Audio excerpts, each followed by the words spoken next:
Gabriel Bénica, buenas noches. Hola, muy bien, muy bien. ¿Cómo sí, va? Estoy escuchando. ¿Por qué la Argentina tenía un futuro venturoso en el concierto de las naciones, aun cuando tuviera seguramente muchas cosas por resolver, pero era una economía brillante y con futuro que seguramente muchos podían envidiar, y hoy estamos en esta situación de un 42, 40 y pico por ciento de pobres y mucha gente que está solamente pensando en cómo sobrevivir en este día? Bueno, son muchas las causas y probablemente nada de lo que yo diga es definitivo, ni pretendo que lo sea, sino simplemente es mi opinión. Tengo algunos videos que hice y que reflejan una serie de estudios que hice sobre el tema. Uno de ellos, el origen de la decadencia argentina. El origen no quiere decir la única causa, sino el momento en el cual rompimos algo que en principio nos estaba dando prosperidad, que fue el sistema económico y rentístico alberdiano.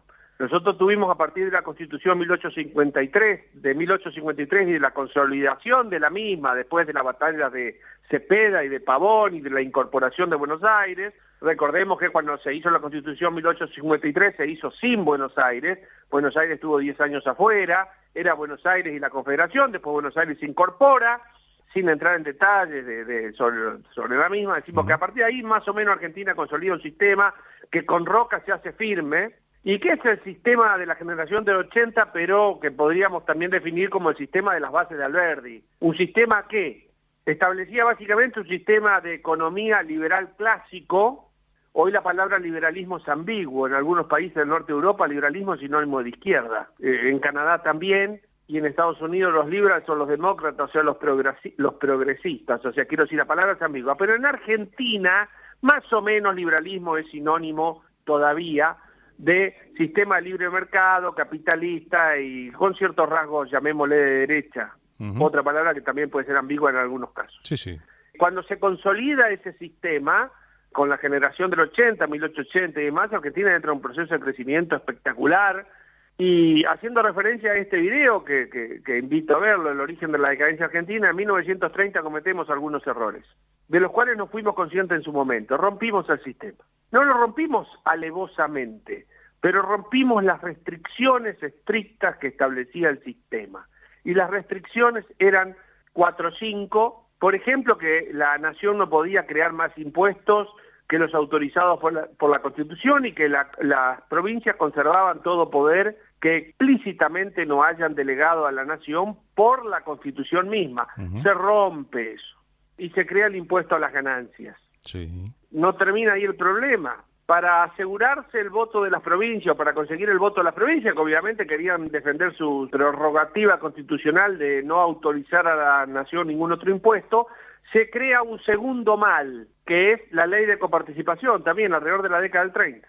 Que es, bueno, también cobramos el impuesto, pero lo repartimos, con lo cual solucionamos un mal con otro mal. ¿Cuál era el mal de la coparticipación? Que rompía el sistema federal. Claro. Las provincias que eran autónomas pasaban a ser una suerte de mendigas del poder central, que lo vemos hoy a diario con los gobernadores desfilando por Balcarce 50, tratando de negociar algo a cambio. Sí, algo que es histórico también, porque esto siempre ha sucedido, parece, ¿no? Desde esa época, 1930. Podría haber sucedido antes, pero digamos los caudillos se oponían al centralismo porteño, y en 1853 con la Constitución Federal se establecen las autonomías provinciales. No termina acá la cosa, también se nacionaliza el comercio exterior con la creación de juntas. Junta Nacional de Grano, Junta Nacional de Carne, Junta Nacional del Tabaco, Junta Nacional de la Yerba Mate, Junta Nacional del Vino. O sea, en definitiva el Estado concentraba el comercio exterior, aseguraba al productor un precio y compensaba cierta diferencia entre un precio que sería una suerte de precio justo, que era el precio sostén, y lo que conseguía el productor en el mercado internacional con un fondo, etcétera, etcétera. Era una serie de complicaciones que significaron la nacionalización del comercio exterior con las juntas nacionales. Y se crea el Banco Central. También, hasta ese momento nunca habíamos tenido inflación. Y se crea el Banco Central para asegurar o para garantizar el valor de la moneda. Empezamos a tener inflación a partir de ahí. No exactamente ahí. La empezamos a tener con Perón 10 años o 15 después, pero el instrumento se creó ahí. La navaja se la dieron al mono ahí. En ese momento. en ese momento. Entonces creamos 4 o 5 cosas que en su momento no hicieron daño, pero que generaron la idea de que la Constitución estaba ahí como una suerte ideal, pero que se podía violar cuando uno quería. Se rompieron los diques. El dique a que no debía haber más impuestos, en ese momento a la Nación la Constitución le asignaba 4 fuentes de ingresos, hoy en día hay no menos de 170 impuestos y siguen creándose todos los días.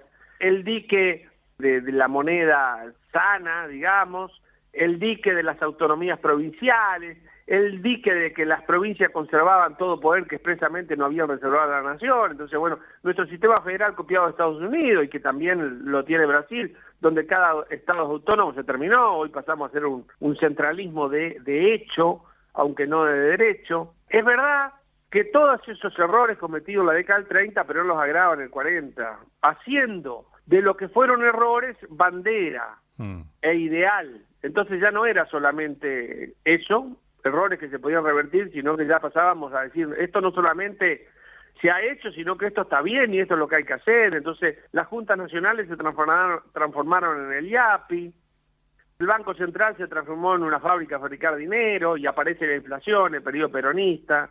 La industria que teníamos, es mentira que el gobierno peronista creó la industrialización del país, teníamos una industria espectacular que competía con el mundo sin necesidad de protección. Lo que hicimos fue cambiar industria genuina por industria protegida y prebendaria, claro, que es distinto que industrializar el país. Bueno, eso podríamos decir que son los orígenes. Ahora, orígenes en términos fríos de algunos datos, después puede haber otros. Me imagino, es previsible cuál va a ser la mirada, pero frente a esta medida última que se extiende con respecto al tema de la carne, visto por alguien que conoce de economía, ¿cuál es la interpretación? Y bueno, es parte de esta mentalidad, que la economía se puede toquetear sin consecuencias. Entonces aumenta un poco el precio de la carne, no por culpa de los ganaderos, porque la carne en términos comparativos con el resto del mundo vale menos en Argentina que en cualquier país del mundo. Otra cosa que los argentinos sean pobres, eso es distinto. Pero entonces, bueno, pero aumenta el precio para una Argentina empobrecida, entonces creemos que la solución es frenar las exportaciones. Éramos primer exportador mundial, después durante muchos años fuimos uno de los 3 primeros, y con este cierre de exportaciones que inauguró Moreno, pasamos al número 13, 14, detrás de Paraguay, Uruguay, etcétera, desincentivando la producción, y así queremos bajar el precio. Bueno, son supersticiones. Y además hay otro... Pero son supersticiones tributarias de esta mentalidad intervencionista que arranca en el 30 con la creación de las juntas, se profundiza con el peronismo, con la creación del IAPI, y que nunca supimos desandar, en una suerte de conservadurismo del statu quo. Encima con otro dato que es que si uno desaparece de los mercados, después esos mercados alguien los ocupa y uno no va aún teniendo, haciendo las cosas bien, no los recupera. Pasamos del lugar 1 al 3, digamos, pero en el 3 estábamos seguros hasta que apareció Moreno. Claro. Nadie pensaba que Uruguay, Paraguay, México, la India misma podían exportar más carne que Argentina. Eso era un disparate. Bueno, Moreno, el kirchnerismo lo lograron. Cerraron las exportaciones y nuestro lugar lo ocuparon estos países que eran insignificantes al lado nuestro, ocupando nuestros mercados. Y bueno, y pasamos al puesto 13, 14. Imagínense, dejamos sin carne a Alemania durante el Mundial de Fútbol en el 2006, tengo entendido que fue, por ahí en esos años, 2002, sí, 2006, 2002 creo que fue el Mundial de Corea, Japón, 2006 fue Alemania. Eso cuesta muchísimo. Quien tiene alguna idea lejana de cómo es el mundo de las exportaciones, las importaciones, el comercio internacional, sabe que cuando uno no es cuestión de decir, listo, no exportamos más carne. A ver, hay compromisos, hay cartas de crédito abiertas, hay contratos, hay cadenas de supermercados que esperan la provisión de parte de sus proveedores, valga la redundancia, y que cuando ven que el proveedor no cumple, le hacen la cruz. Claro. Y acá no le hacen la cruz al exportador, le hacen la cruz al país, porque ven que es una medida nacional. Y entonces empezaron a recurrir a Uruguay, que puede aparecer como mercado rioplatense, muy emparentado con la Pampa, a Río Grande do Sur de Brasil, que se presentan al mundo como la Pampa gaucha. Chao. Que se queden con los argentinos con el cuento de la mejor carne del mundo, nosotros le compramos a la gente seria. Tal cual.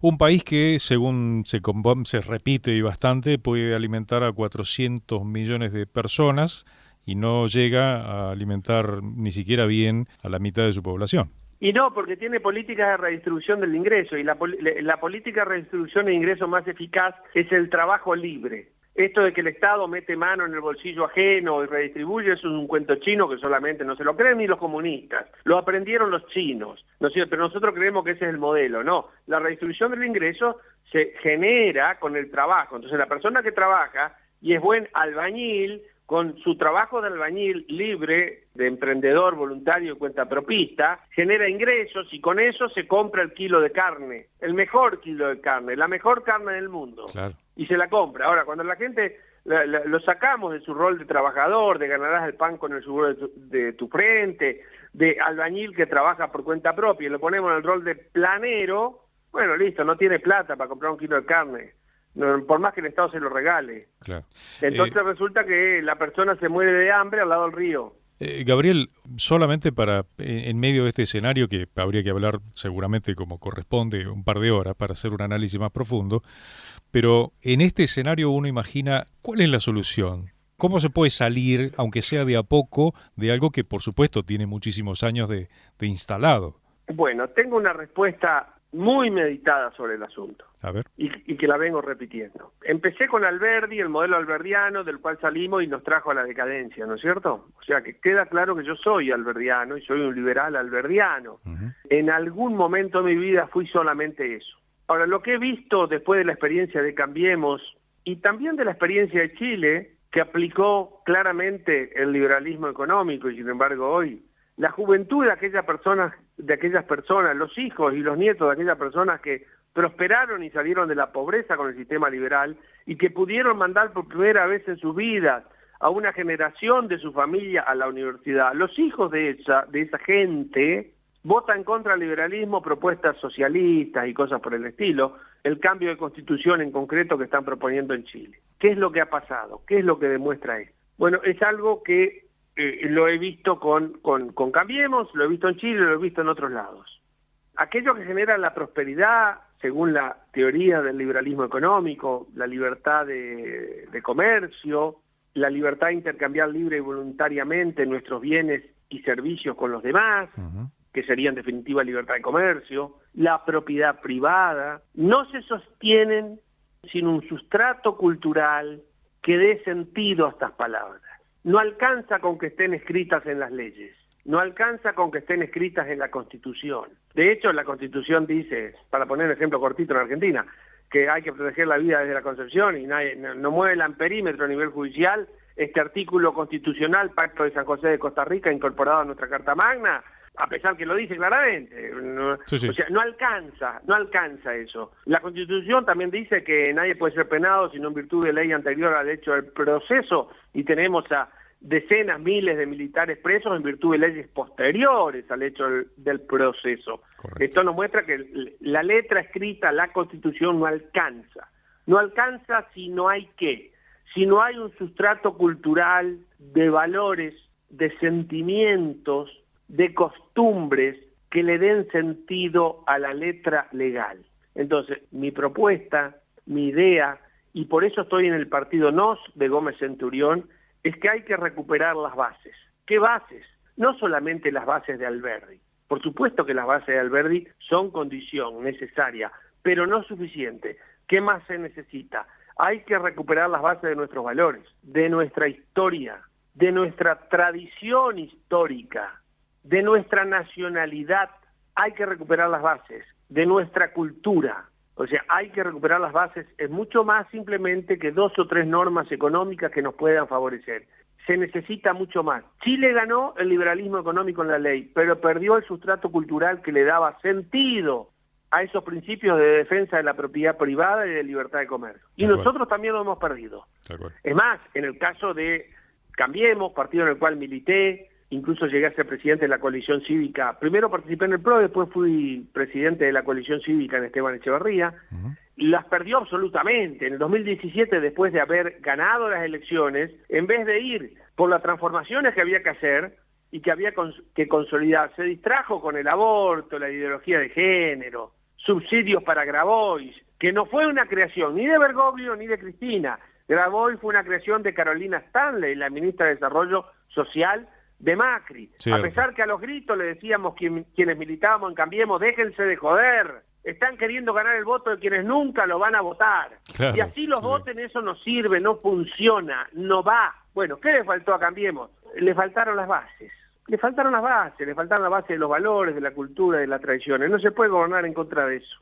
Y bueno, y con nos lo que venimos es a recuperar eso, hasta donde se pueda, pero siempre se empieza con el primer paso. Tal cual. Bueno, hoy coincidimos en eso, hablé hace un rato con alguien que tiene una trayectoria de una organización provida como Rosario Te Quiero Provida, de Gustavo Volpe, que se lanza a la política, junto con muchísima otra gente que ya hace un trabajo de campo para modificar lo cultural, más allá de la tarea legislativa, obviamente, que pretenderán hacer. Claro, es modificar lo cultural y recuperar lo que todavía está vivo, porque en realidad no es que se ha perdido todo. Uno ve en la gente, en las familias, la gente sigue anhelando tener una familia, un papá y una mamá. La mayoría de la gente quiere a sus próceres. ¿Puedo poner un ejemplo? Tengo un minuto más. Sí, por favor. Hace unos días, el Consejo de Bahía Blanca, por mayoría integrada por kirchneristas y de Cambiemos, decidió cambiar el nombre a un parque emblemático de Bahía Blanca llamado Campaña del Desierto. Porque la campaña al desierto aludía, qué sé yo. Bueno, todos sabemos que sin la campaña del desierto, 2/3 partes del territorio nacional serían chileno o inglés. Tal cual. Pero bueno, ellos querían cambiarle el nombre. Ojalá, hicieron un concurso, una compulsa, incluso sancionada por ley, por norma, por ordenanza. Una compulsa para que la gente elija el nombre del parque, el nuevo nombre del parque. ¿Qué nombre ganó? No sé. Julio Argentino Roca. Y en segundo lugar, Campaña al Desierto, el mismo que tenía. Bueno. Qué bueno. Claro, sí, googlealo y lo vas a encontrar. Qué bueno. Ahora, ¿qué decidió el Consejo apátrida y de tilingo, mezcla de zurdos y de tilingos de Bahía Blanca, de ignorantes de nuestra historia? Anular ese concurso y decir, no, todo tiene que volver a foja cero. Claro. Insólito. ¿Esto qué muestra? Que los que están desorientados son los políticos. Son los primeros que y los intelectuales, y los académicos. Y en muchos casos, no quiero ofenderte porque vos realmente no te incluye lo que voy a decir, los medios. Esos son los que están desorientados. La gente no está, mucha gente por lo menos mucha gente no está desorientada. Saben por dónde va la cosa y quieren recuperar los valores. Y quieren volver a la familia, a la vida, incluso gente que ha abortado, incluso gente que no tiene familia. Seguro. Incluso gente que son descendientes de indígenas, como el 90% de la población argentina que tiene sangre mestiza. Gabriel, se me va el programa, pero de todas maneras queda la puerta abierta para que nos encontremos otra vez, al menos por este camino, y sigamos debatiendo sobre esto, porque justamente es gota a gota cómo hay que hacer los cambios en la cabeza de la gente. Así que te agradezco muchísimo por tu tiempo y felicitaciones por cada concepto, por cada palabra. Muchas gracias, muy amable.